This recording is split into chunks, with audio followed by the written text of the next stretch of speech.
A code tells you how a passage was classified. A research memo records the analytical reasoning around that decision, what you noticed, what changed, and what evidence might challenge the interpretation. Open Memo and place it near the relevant source or code.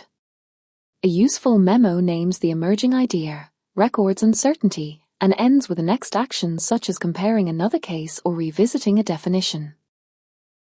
The canvas lets you arrange reasoning spatially. Keep a memo close to the evidence it interprets, and use groups carefully so organization supports the argument rather than replacing it. The ethics view helps keep governance questions visible. Record the boundaries that matter to the study, but remember that software prompts do not replace consent terms, ethics approval, or institutional policy. The Tools menu gathers supporting views for methods and quality work.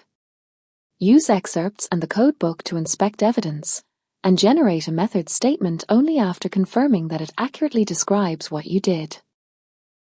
Exported reports can support supervision, team review, or writing.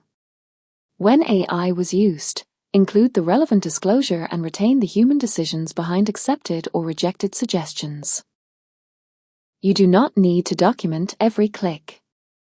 Document the decisions that changed the analysis, the reason, the evidence, and any later revision. That is the trail another researcher can follow.